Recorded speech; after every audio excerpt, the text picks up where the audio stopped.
working with Rungian as a resource mobilization advisor September to date.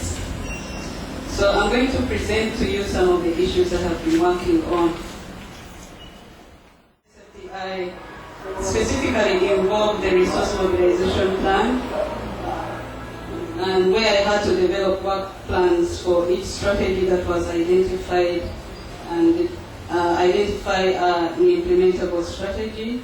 The others included the website development, where I contributed in just trying to coordinate so that this facilitation takes place, and the unique selling point. Okay, starting with the revising of the resource mobilization plan. There was already one that was made from 2007 to 2010. So when I was given the task to revise it, I had to first of all look at the strategic plan of the organization with regard to the programs. So it gave me an idea to identify some of the issues that I had to deal with, because basically the resource mobilization plan literally depends on the programmatic strategic plan of the organization. So one of the issues that I identified that were a little bit to look at in detail was, I found that there were costs that were attached, but I didn't know how they came up with these costs. So when I asked the colleagues I worked with, how did you come up with these costs, they couldn't really give me how they came up with the costs. So I had to look into that. The other issue was the information that was on the strategic plan was really good, but it necessitated more organizing. So I tried to organize the information and to come up with the costing. However, in doing that, I had to use a framework that is called the planning, costing, and budgeting, where I had to sit with a number of staff here who helped me in streamlining this. This framework basically gives you steps that are very logical so that you can follow through the planning.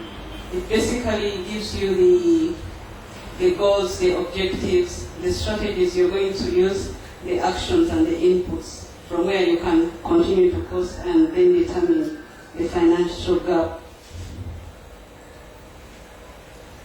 So we use this kind of framework for each and every program of Rongian.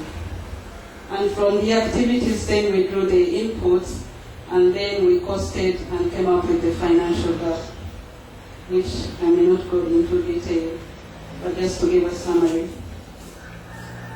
So when we came up with all that we had to do, the end result was that for totaling all the programs together with the total organization cost, that's the budget we came up with.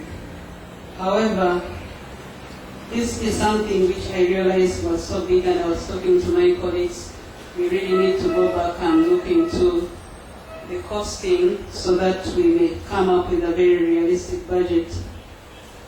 But how do we do this? Basically, to come up with a proper budget or a realistic budget, the costing has to be in its best. We have to really see to it that the costs and activities could be reduced so that we come up with a proper budget.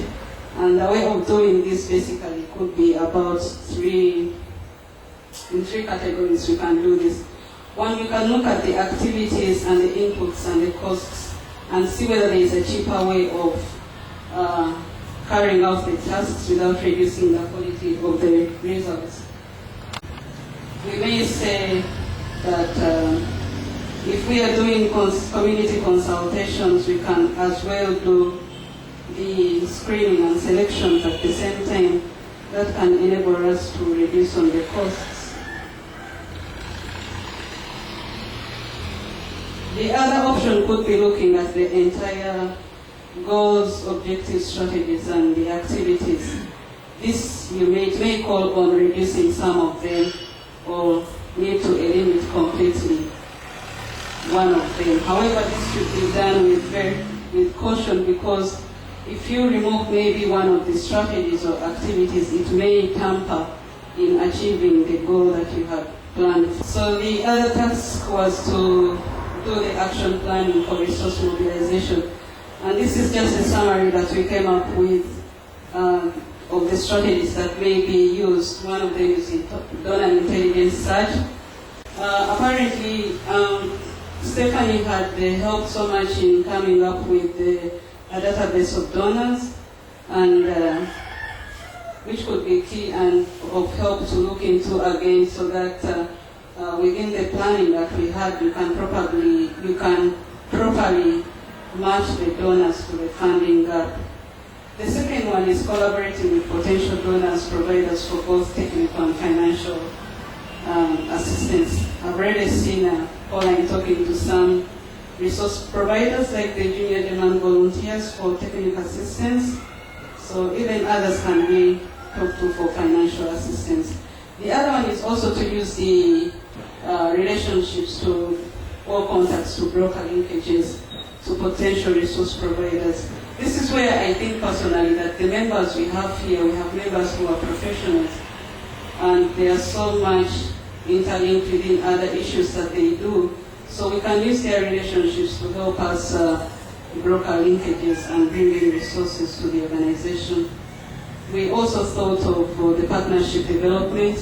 Rungian has had, for example, 13 accredited LGUs, which is still inactive at the moment because we do not have the SEC registration updated.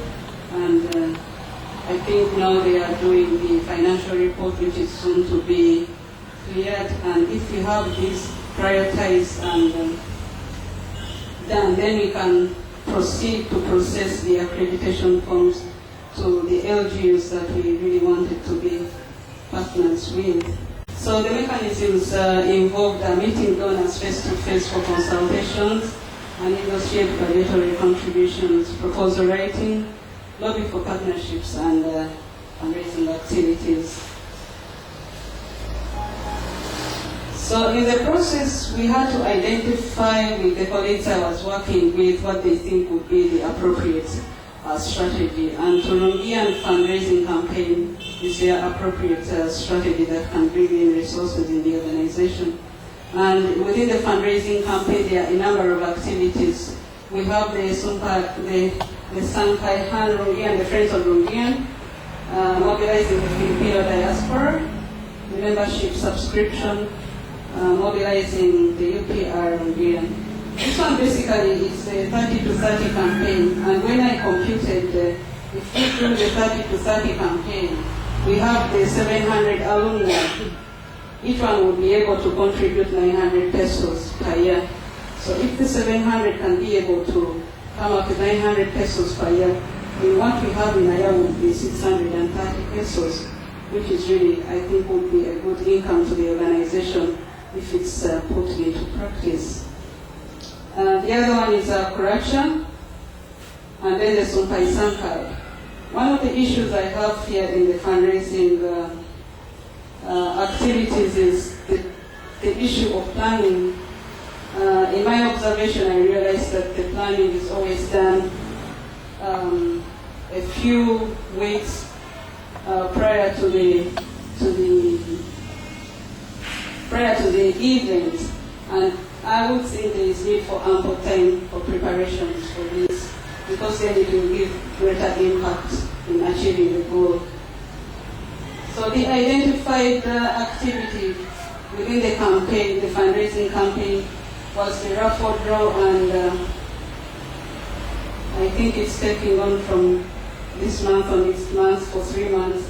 And the target was 30 tickets, which is 20 pesos per ticket. Those are 30,000 tickets, which would bring in 600,000 pesos. However, I should also be thankful if you have any suggestions or questions.